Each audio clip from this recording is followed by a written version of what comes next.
What's up, boxing fans? Julian Williams here at the distance. Hope you guys are having a good Valentine's Day, even though it's a consumer-driven holiday. I'm actually showing you the present my girlfriend got me. This Godfather poster. Very nice. Appreciate it. But anyway, let me go to my area here so I can talk about these fights. This actually not the fight, but let's talk about the subject that I'm going to get to for the video. Alright, let's see if it's in that. Yeah, right in the spot. What's up, boxing fans? Julian Williams here at the distance. Video today is on Dan Rafael, talking about YouTube's boxing community.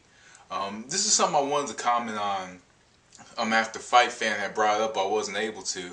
I actually went away for the weekend, for the holiday and all that stuff. But I'm not going to get into detail about that. But Dan Rafael talks about YouTube's boxing community, and I ran about Blood. And I told Blood I was going to make a video on it, and I kind of, recommended it. I was like, hey man, you should make a video on it, and he made a couple videos on it. But anyway guys, let's just get into it. Dan Rafael is ESPN's, pretty much ESPN's boxing writer. He's basically a corporate puppet that really, to me, I don't even think knows much about boxing. It's just a paycheck to him. And I know as I make this video, people like me, Blitz, Blood, Fight Fan, the fact that we're all making videos, we're putting more money in this man's pocket. Even though we're not saying the nicest stuff about him, I bet you he's probably laughing straight to the bank. But it is what it is with people like that. Me, a lot of people don't notice I started out as a boxing writer. I started out as a writer, and my writing was a whole lot different from Dan Rafael's. Dan Rafael just gives you little facts. I'm like, just because you're an insider doesn't mean that, or it's supposed to be an insider, doesn't mean that you know everything about the sport. Hell, anybody can write about boxing. Anybody can. Anybody with the ability to read and write. Any literate, hell, even illiterate people. My fucking sister-in-law is illiterate, and she writes shit all the time. Whether it be good or bad, she writes all kinds of stuff, whether it be nonsense or whatever. Now, Dan Rafael doesn't get paid to write nonsense, but to turn around and criticize the guys that make videos and put in work in this community was simply not cool at all, because basically, the thing is, we don't get paid to, talk about this shit.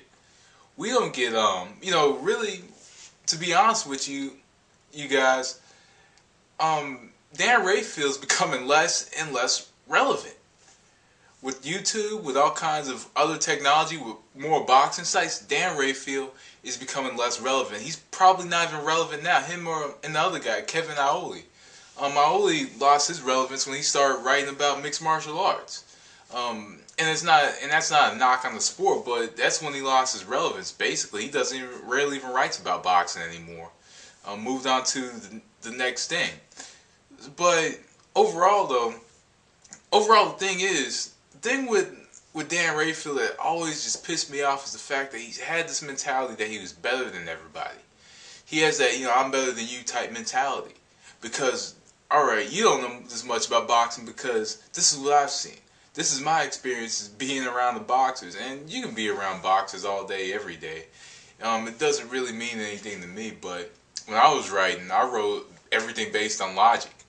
I was able to write 2-3 page predictions, on whatever fight. And not only that, everything I did was off a simple thought. With Dan Rafael, everything's off of what somebody told him. If you told Dan Rafael to break down a fight, I don't think he'd be able to do it. I don't think he'd be able to analyze the styles the same way that a lot of the guys on YouTube can. I don't think he could sit for 12-15 minutes and talk about these fights. I don't think he has that ability. I think he's just a writer that sees money in boxing. That's just my opinion on him. And maybe he does love boxing. And maybe this move over to corporate America has changed him, maybe. Who knows? I don't work in corporate America. Not anymore, but corporate America does change people. But Dan Rafael is just Dan Rafael.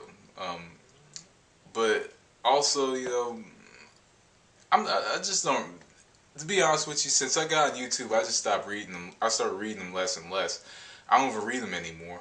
To be honest with you, I mostly get my information from YouTube and boxing scene. Those are the only two places I go to. Fight Hype every now and again, but those are the only two places I get my boxing news from. I don't go to Dan Rafael, because you can just sense that he's just a cocky, arrogant, fat fuck prick. Really, that's just really what you can sense out of him, man. To insult a boxing community that's basically doing your job for you, that's getting on video and talking about these fights for 10, 15 minutes at a time, or per video, this isn't cool at all. And really, it's making it seem as if you're above these guys. But let me tell you what's enthralling, or what's not so enthralling, is your writings.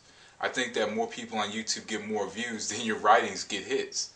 That's just my personal opinion. I think that if you add all these YouTube videos together, you get my videos, you get Joe Clem, you get Blood Boxing, you get Bullseye, Slideways, Suds, and when Wing Chun makes videos, or Ragu, all these guys together in 1 week, probably, all of our views in a week probably get more hits than your little notebook. People probably look at your notebook to see what fights are going on, but do people really think that you're knowledgeable on the sport? Probably not. So anyway, Dan Rafael, if you have no knowledge of something, keep your fucking mouth shut and stay in your lane. That's just my opinion. Anyway, guys, I'll be back later on, but that was a distance. Thanks for watching. Peace.